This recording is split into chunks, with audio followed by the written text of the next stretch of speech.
2023 Men's Player of the Year for me, it's Nikola Jokic. I think this is the slam dunk answer. He won the NBA. He's won his first title. I think is widely viewed, or at least among many, considered the best player in the league right now. He got his crowning moment in June. Last NBA season was about him. He holds that crown to me right now. I think it's Nikola Jokic. I don't think there's another answer I would feel good about giving. Nope, he was my answer as well. To me, Jokic, it was his year, but it felt like a climb to the summit. It was like a sigh of relief of a career moment, right? Because he had such a strange rise. One, to have it happen during COVID when seasons are crazy, arenas are empty. He was probably the guy who, during the pandemic, saw his stock rise the most. But on top of that, his best teammates are hurt. There's all this other stuff going on. And the team underperforms, although obviously not really, but compared to a healthy version of their team, they underperform. And finally, he reaches the mountaintop in 2023 in dominant fashion. That team lost, 4?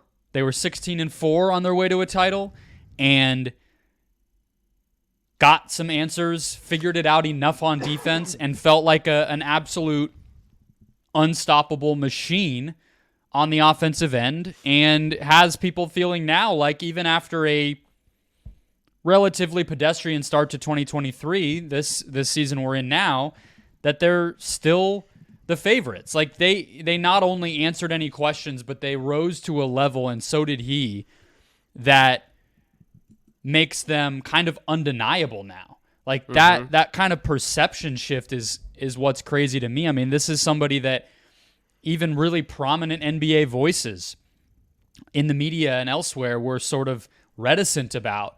And now he has a unanimous approval rating. Like, nobody doubts this dude anymore. Shaquille O'Neal and Charles Barkley, on the biggest NBA platform there is, are absolutely fucking in love with this guy. You know what I mean? Kendrick Perkins is out here defending the dude constantly after making last year's MVP thing about race and getting us all off track about his greatness. Yeah. This guy just sort of answered every single question, and now it's like, yeah, Nikola Jokic. Like, you and I didn't even have to think for 3 seconds on this one. He is also, some of what you're hitting at is also just proof that rings culture is just like alive and well, because once you win one, you kind of you become bulletproof to some degree. Like, yeah, but it was also like he didn't have any playoff success until last year. You could say rings culture, but he didn't even have playoff moments. Yeah, it's not and like it wasn't he even got really... to a Game 7 of the conference finals and we were all like, do it in the finals, dude. Get your ring, man. He had nothing, and then he just answered all those things in one fell swoop. And I think as a human, you also just see how this guy is. It's refreshing to me how he is wired, because he is not like the many disciples of the late great Kobe Bryant, or even like a LeBron disciple that is like, he's just like, this is my job. I'm really good at it. I'm going to go home and like watch my horses with Aaron Gordon, and I'm going to have the best summer of my life and just have a great time and enjoy it. But this isn't the only thing that defines me. Like, he is such I wrote a about this refreshing today. modern guy in the way. Yeah. At Awful Announcing, because he did an interview with Michael Porter Jr. On MPJ has a podcast. I don't know if anybody knew that, but he does.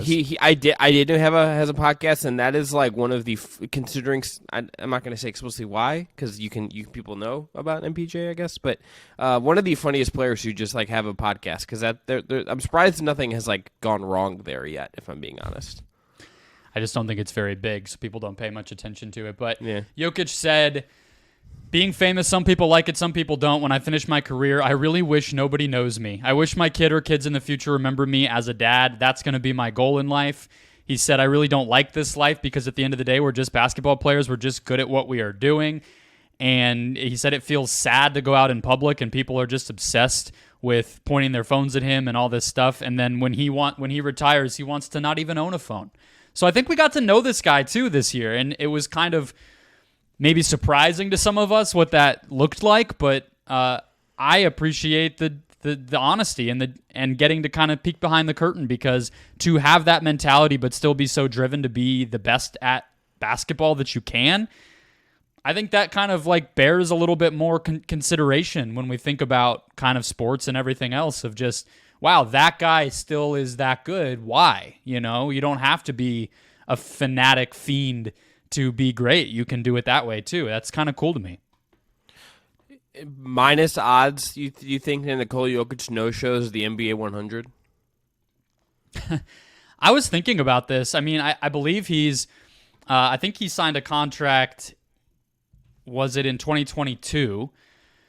So he has 4 years left on his contract after this.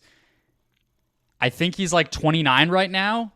It would not surprise me if he just retired after that contract at like 33, 34. It feels like that's the kind of thing we should be prepared for. LeBron's still playing and Jokic is just out. Crazier things have happened. I really do think anything's on the table with him, but yeah, he is without a doubt the men's player of the year this year. I don't think there's another answer.